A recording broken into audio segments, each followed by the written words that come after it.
Good morning dear student बच्चों। आज हम अपनी पाठ्य पुस्तक वसंत के में दिए गए पार्ट 2 में दादी माँ चैप्टर को पढ़ेंगे। इसके रचयिता जो है शिव प्रसाद सिंह जी हैं। जैसा कि शीर्षक से ही आपको पता चलता है कि ये पाठ दादी माँ के बारे में है। और ये पाठ किसकी दादी माँ के बारे में है? तो ये पाठ जो है लेखक की दादी माँ के बारे में है। तो बच्चों हम पाठ का आरंभ करते हैं। पहला पैराग्राफ है, देखिए। कमजोरी ही है पर अपनी, पर सच तो ये है कि जरा सी कठिनाई पड़ते बीसों गर्मी बरसात और बसंत देखने के बाद भी मेरा मन सदा नहीं तो प्राय अनमना सा हो जाता। मेरे शुभचिंतक मित्र मुझे प्रसन्न करने के लिए आने वाली छुट्टियों की सूचना देते हैं और पीठ पीछे मुझे कमजोर और जरा सी प्रतिकूलता से घबराने वाला कहकर मेरा मजाक उड़ाते हैं। मैं दिन में ये सोचता मैं सोचता हूँ, अच्छा अब कभी इन बातों को ना सोचूंगा। ठीक है, जाने दो, सोचने से होता ही क्या है। पर बरबस मेरी आंखों के सामने शरद की किरणों के समान स्वच्छ शीतल किसी की धुंधली छाया नाच उठती है।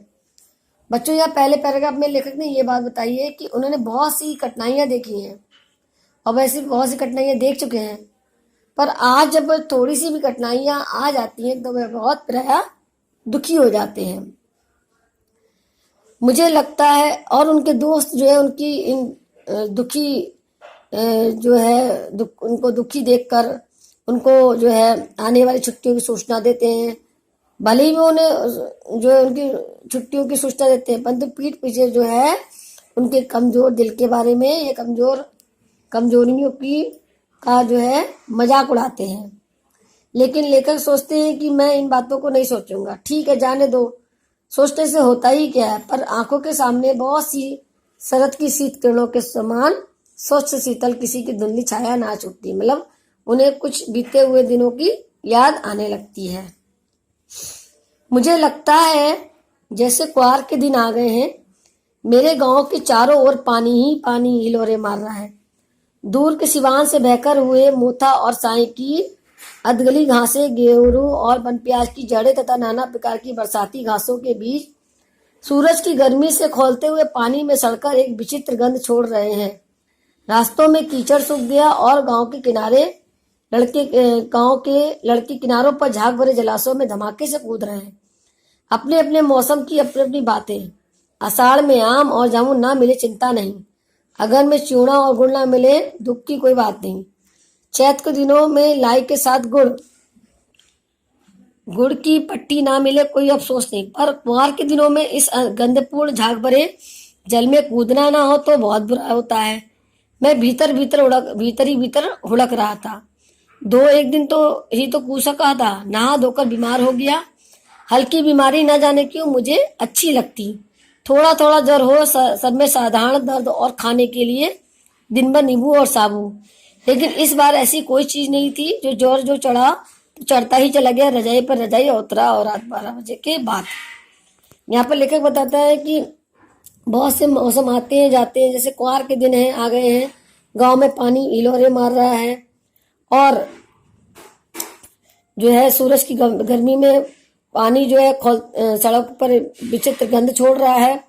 रास्तों में कीचड़ सूख रहा है। लड़के झाग भरे जलाशयों में कूद रहे हैं, धमाके कर रहे हैं, धमाके से कूद रहे हैं।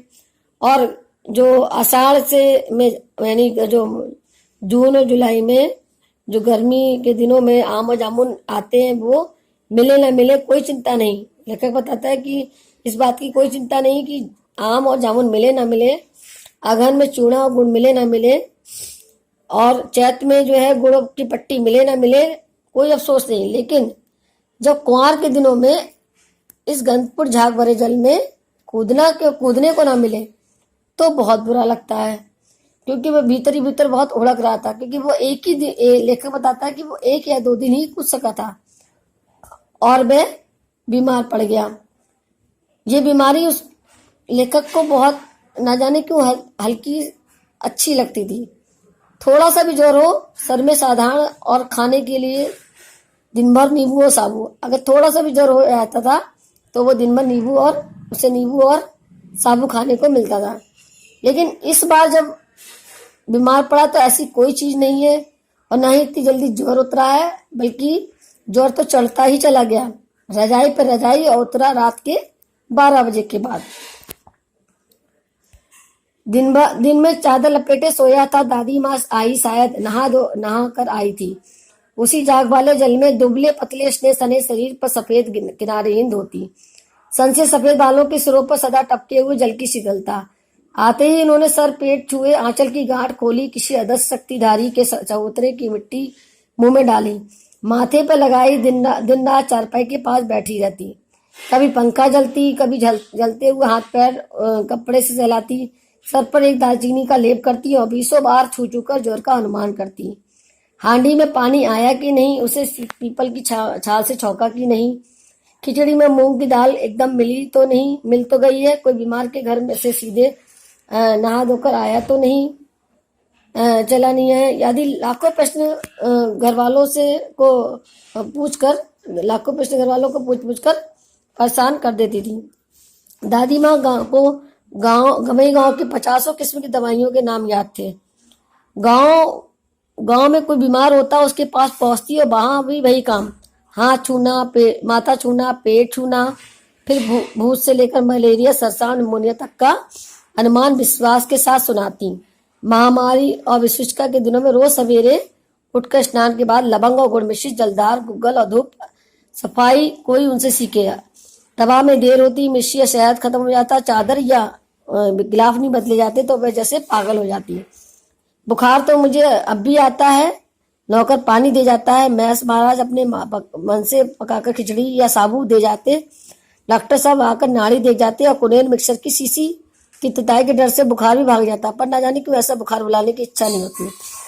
लेखक यहाँ में बताता है कि जब वह बचपन में बीमार पड़ जाता था तो दादी माँ 20 बार उसको छू कर उसका ज्वर का अनुमान करती। और सफाई इतनी प्रिय थी कि अगर घर में सफाई ना हो तो वो घर वालों को परेशान कर देती थी। खिचड़ी में मूंग का दाल मिली तो नहीं, ऐसे प्रश्नों की बौछार करती जिससे घर वाले परेशान हो जाते थे।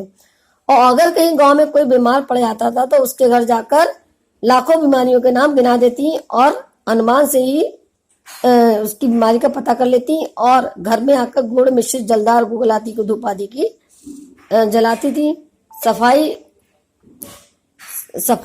सफाई में अगर चादर या गिलाफ नहीं बदले जाते तो वह जैसे पागल हो जाती है। लेखक बताता है कि बुखार तो मुझे पहले भी आता था, तब मुझे बुखार आता तो अच्छा लगता था, लेकिन आज जब बुखार आता है तो मेरा जो है मैस महाराज जो खाना बनाते हैं वो खिचड़ी या साबू बना के दे जाते हैं, डॉक्टर साहब आकर नाड़ी भी दे जाते हैं, लेकिन आज इस बुखार को बुलाने का मन नहीं होता।